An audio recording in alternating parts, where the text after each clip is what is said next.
And I'm drawing a total blank. Tends to happen that way, right? Support gifts, right?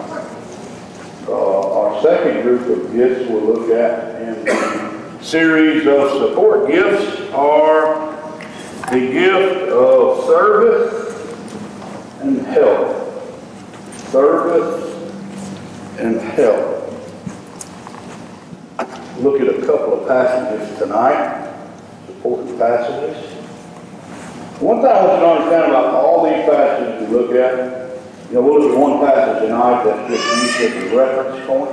But all the passages that are referred to when you read about spiritual gifts, they all have one thing in common. And they all ask you or command you to be like Christ. Okay? So the first thing I'll tell you, some people have been asking, Brother Jeremy, how do I find my gift? How do I do this? How do I get to a place where I can know that I know that's where God wants me to be? First thing you need to do is start living like Christ. And that's very easy to stand up here and say, and it's very hard to sit down by my wife and do. Okay? It's easy to let it roll off your tongue. Oh, let's just live like Christ. Amen? Hey, let's do it. But let me tell you something. It's hard. Right? This is my profession. Right? This is where God's called me to be. I absolutely know my gifts. Amen? But it's hard. Living like Christ day in and day out, it's hard. Right? It was even hard for Jesus. He was tempted by the devil. Remember that part? Okay? But I just want you to know, if you're searching, if you're praying, if you're looking, I've made myself available to do this before. I'm always available to do this. If you fast through a meal, fast through a day. If you're praying and fasting and you want to include your old preacher, just let me know. I'd love to pray and fast for you, that God would speak to you on your gift, or speak to me to affirm your gift. I'm not a prophet. I'm not a none of that, right? But I believe in prayer. I believe in fasting so much that I preach 2 Sundays on it. Amen? And I believe in it because it works. And when we look for things and we see God will tell you. You just got to seek it. But all these passages we look at tell us to do one thing, and that's to be like Christ. Okay? So the whole big picture that I want everybody to see. Okay, spiritual gifts are grand, they're awesome, and they're here for one thing. Right? So we can lead people to Christ and grow the church.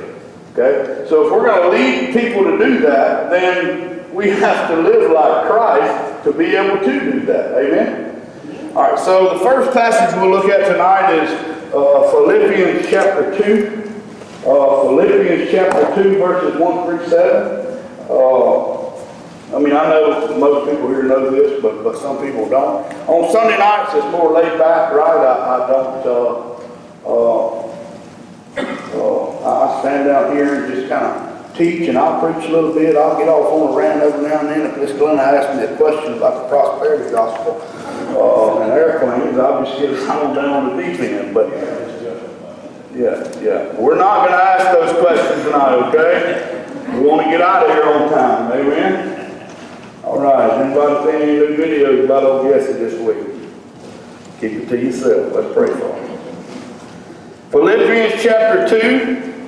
Philippians chapter 2, verses 1 through 7 is where we'll be first. And the main reason I'm grabbing this passage is for one thing. Okay? I want you to look for one thing as we read through this passage together. As we read through this passage, I want you to find the proper attitude of a servant. Okay? The proper attitude of a servant. Philippians chapter 2, verses 1 through 7. Let's stand tonight and read the reading God's Word. Philippians chapter 2, beginning in verse 1. Therefore, if you have any encouragement from being united with Christ, well, that comes in right off the bat in this passage, don't it?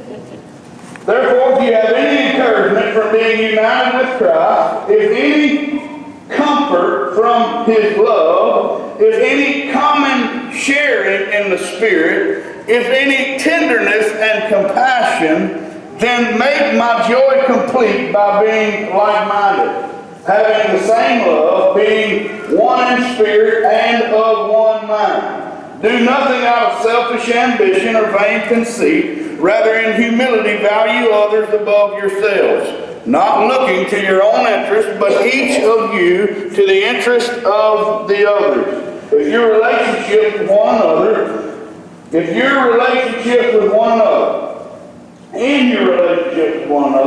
have the same mindset as Christ Jesus, who being in the very nature God, did not consider equality with God something to be used to his own advantage. Rather, he made himself nothing by taking the very nature of a servant, being made in human likeness, and being found in appearance as a man. He humbled himself by becoming obedient to death, even death on a cross. Let's pray. God, we love you and thank you. Thank you for this truth we see in Philippians tonight, God. And I pray that we can find and dig in and get the proper attitude of the servant helper that we need to be. Father, I pray tonight that you would just use this time we have together. You fill us with your Spirit. God, in Jesus' name we pray. Amen. You may be seated. All right. Anybody pick anything up? Any key passages in there that'll tell us what does it teach about the proper attitude of a servant?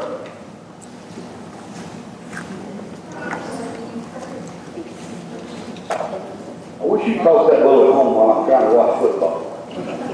What did you say? Encouragement? Okay. Anybody else? Joel? Yeah? Hey, there you go. Huh? Verse 4. Verse 4? What's it say? Not looking to your own interests, but each of you to the interest of the others. Humility, humbleness, amen. Focused on Christ, focused on God, right? Even though he was equal to God, he didn't take that equality when he was sent here, amen. He was sent here for a purpose, right? He was sent here for a purpose, God in the flesh to die for our sins, and he humbled himself to be a servant even to death on the cross, what the passage said. Okay, what that passage really reaches out and tells us is he could have did anything, right? Anything. He was God in the flesh, but he chose to do God's will, not the will that he wanted. Humbleness. The true attitude of a servant wears many hats. But humbleness, humility, sincerity, that's all attitudes of a great servant. I want to ask you some questions tonight. Do you prefer to work behind the scenes? Would you rather receive a thank you or a pat on the back or an award on stage in front of the congregation? Would you rather do something about a problem or sit around a table in a committee room to find a situation for the problem? Do you enjoy seeing the results of your labor? Or are you happier working on a series of short-term projects other than making strategic plans? If you answered yes to any of those questions, pretty well have a servant's heart. Okay, a servant doesn't want to be acknowledged. A servant doesn't want to be put in front of people. A servant wants to serve. At all costs, whatever it is, he wants to remain. That I say he, I'm sorry. Okay, they want to remain in the shadow. They do the things God's asked them to do. They don't care who knows. Okay? That they're a true servant, follower of Jesus Christ. The gifts of service and help are supernatural, man. They're unbelievable to me. They're supernatural expressions of Christ-like attitude. Okay? Do you know the word service, the Greek word that it comes from? Now I'm not, okay, y'all know me, right? I'm not big in all this old language, okay? But the Greek word it comes from is diakonos. Stephen's laughing back there. Diakonos. Do you know what other word comes out of the Greek word for service? We've got about 12 of them in here. Deacon. The word service out of the Greek is diakonos. The same word used for deacon. Everybody in here should know what a deacon was ordained to do. Okay, the first deacons that were separated and said, hey, you do this. You don't know what they were charged to do? If you're a deacon, you better do this. Right? They were charged to feed people. Feed the widows, take care of the orphans, give them something to eat. Why? Why did they have to do that? So the preacher and the other people, now this is short language here, could take care of his studies, could take care of his prayer life, and get his stuff ready.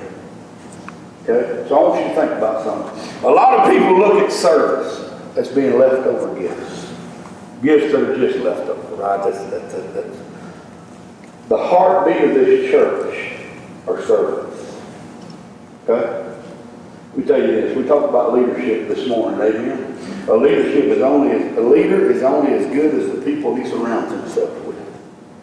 Okay? You can have 500 leaders, right? Amen? That's all good stuff. But if you don't have anybody to stand with them to do the work, you know what you got? Too many chiefs and no Indians, right? Ain't that the old adage? You know what happens when you got too many chiefs and no Indians? The chiefs starve to death because they don't know how to shoot nothing. Now, I'm not that way, right? The chief knows how to shoot, right? He knows how to clean, eat, right?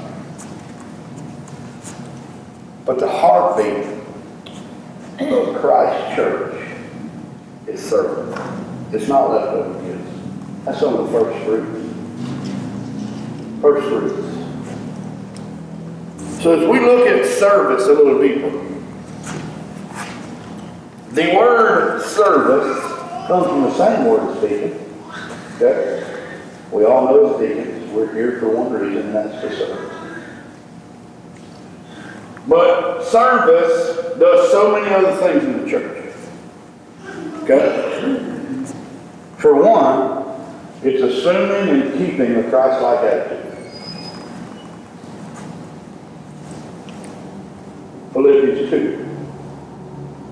Christ came. He didn't take the equality with God when he came here. He chose to do God's will. And he humbled himself to death, even death on the cross. Why? For you and for me. Because that's what God asked him to do. Okay? God sent him here to be a servant, to serve us, and to save us ultimately. I want to read you a story out of Exodus, chapter 31.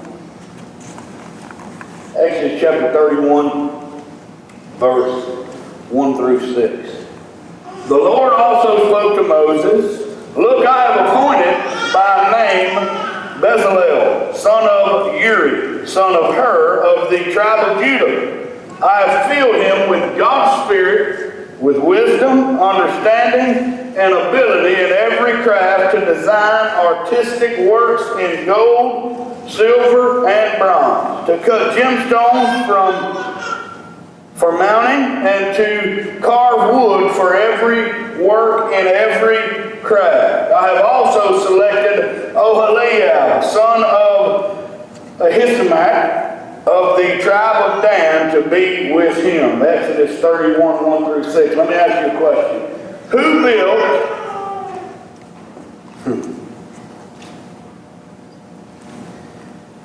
the tabernacle?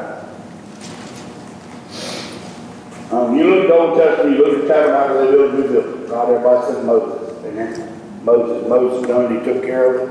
Well, that's kind of a trick question. Okay? Ma'am? I give you this one. Moses. Go ahead. No, you're fine. If you ask who built the tabernacle, everybody always says, well, it was under Moses, right? Moses' leadership. Well, Moses actually had his hand building the tabernacle, right? But this scripture tells us it was these men, right? It was these men who put hands to the plow, right? And if you really look, they gave them a bunch of men, tribes of men, to use a certain craft to teach them and help them to build the tabernacle. You said, Brother Junior, what's that got to do with us? And look, this is a crude analogy, right? I just want you to stay with me, okay? Look at me as Moses, okay? Just, I'm not Moses, just take it this way. All right. You look at your leader as Moses, right? Moses was the leader over these men that God gave the word to. God gave the word to Moses, hey, build this for me with dimensions. He gave him the tools to do it with, and he gave him the men to do it with, right? God gave Moses the leadership. But what did Moses do with that leadership? He served beside these men.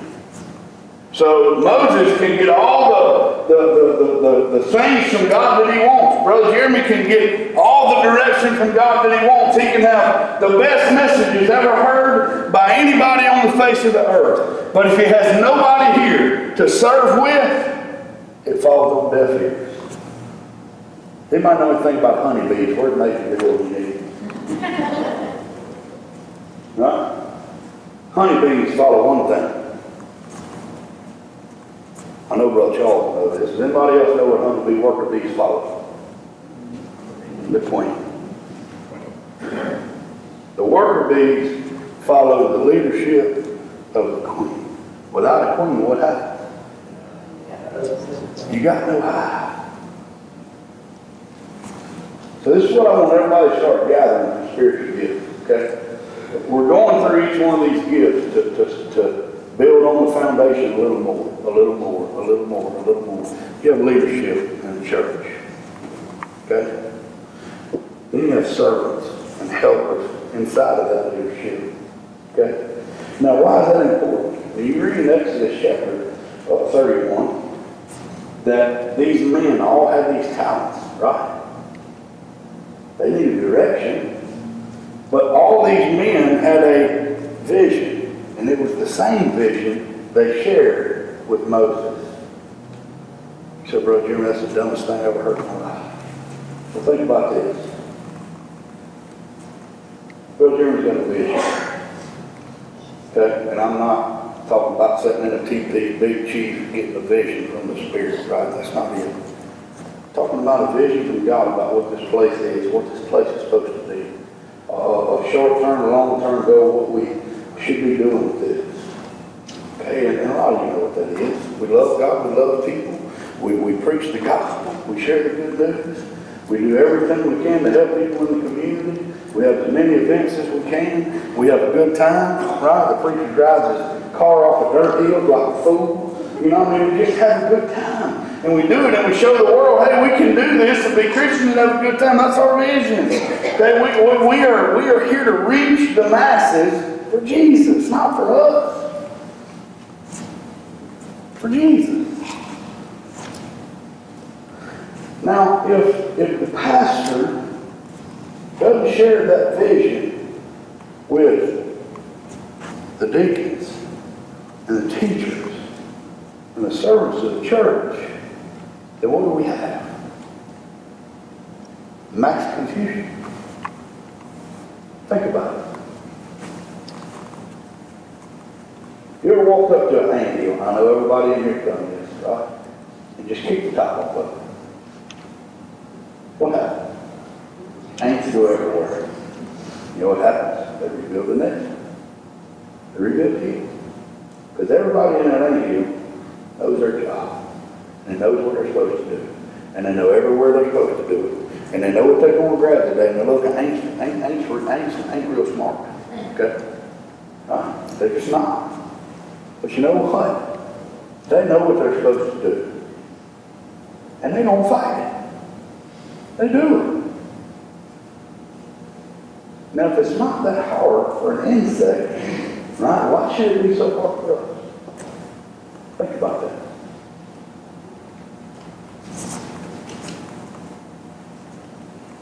We can compare this place to nature all we want. Okay, because God ordained things and made things to work in unison and function properly. Right? It wasn't until the fall of man when all that got disrupted.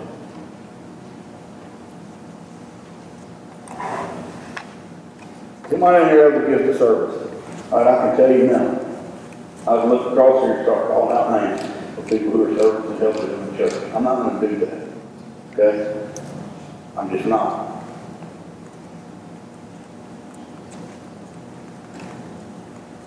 But if you know you're a servant, you know you are.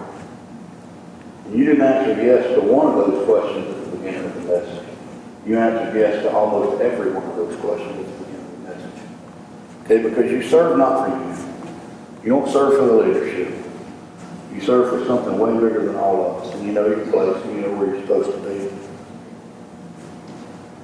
About to get the help. Who help us, God? And look across here and tell you God wants help. Do. We know our place. We know where God's place is at. We know what God wants us to do. Okay, but here's where we need to get on the same wavelength. We all need to line up on the same direction. Okay, because when we refer back to leadership this morning, right? Leadership, the definition of a leader is what?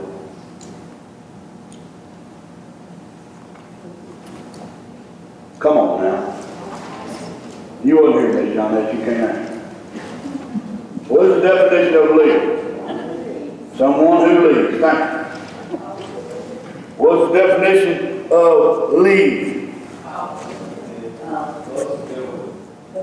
That's right. Now we listen. And we get that cause and we go up, forward in the same direction. Amen? So we all know our purpose. We have leaders, then we have servants and helpers, right? We got just a minute. I'm going to touch on another, very brief. Administration. Right? Some people say, well, leadership and administration is that's the same gift. No, not to me, it's not. Right? I do okay with administration. Right? I'm a great leader, but I'm not real good with administrating. I can have 10 million ideas and pray about those ideas and sort them out and say, hey, we need to do this, this, this, and this, and this, and this, and walk away from it. Right? And the administrator's going to organize all that good stuff and make sure it goes the way it's supposed to go. Right? Well, I got to put my wife here.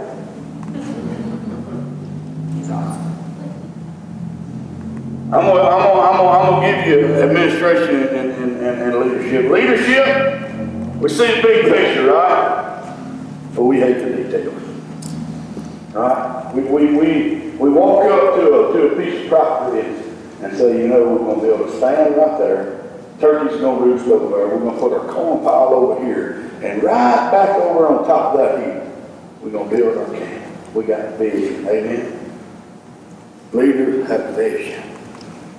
Now, making all that work, that's another story. That's why we need servants. Amen? Administration. They comprehend the big picture, clarify and communicate the vision,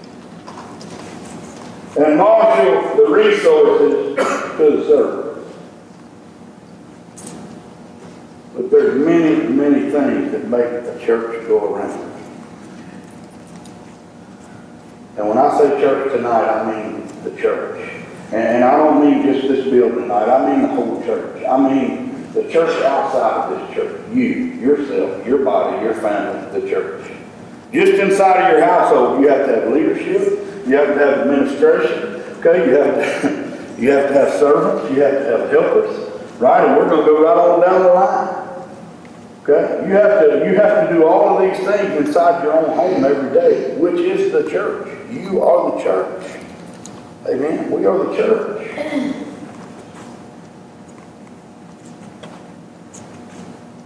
So when we see administrators under leadership and servants and helpers,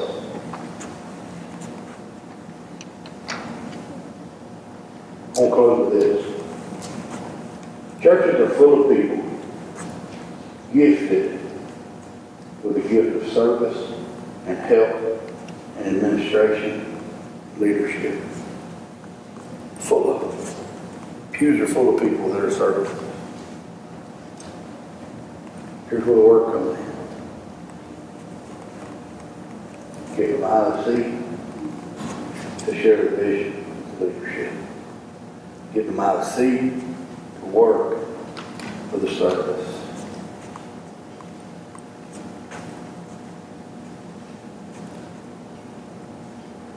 bring people together, to not work for them, but for the common good of the church. Just like in Philippians chapter 2, Jesus came on his account, on our account, to serve. Scripture says he did it to death, even death on a cross. Humility is what he experienced for us. Now we're going to continue to go through these spiritual gifts. Every service we're at. Wednesday night we're going to go through giving, and there are 2 more. Okay? And at the end of this, we're going to sit down and we're all going to take a spiritual gift inventory. Have I told y'all this? Okay? Now I'm going to tell you the bait and switch method. Right? We're not going through this because I want you to serve on the committee. Okay? Now I think the church has great foundations put in place. I do. Okay? I'm not doing this to get you to serve on the committee. I'm doing this to get you to use your gift. Now, let me tell you this. Bait and switch. The nominating committee will be starting to meet in July for teachers. And you know what? It just so happens we're probably going to be through with this about the time we start meeting. So I want you to think about something. We can all write down on a piece of paper and pray about what our gift is. Right? I can write a check for $1 million. Amen. Right? But that don't mean it's no good. Think about that. We can all write down on paper what we think our gift is. That don't mean we won't do it. So we got to do one thing collectively together. We got to make a commitment in your life, in your church, to be more Christ-like. That's where it begins. And when we begin to live more Christ-like, then doors begin to open and Christ starts to use you more. Why? Because you're becoming more like Him. We can all sit around and talk about this person doing this and this person doing this, and that's their gift. And I know what my gift is, and your gift, and your gift, and your gift. I know that, okay?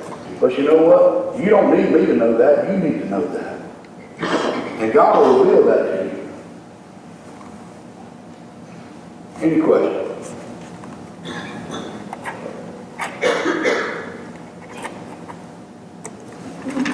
All right. Wednesday night, we'll be back on spiritual gifts. And no questions. Where's Miss Kimbo at? Cheated Florida. That's why we got no questions.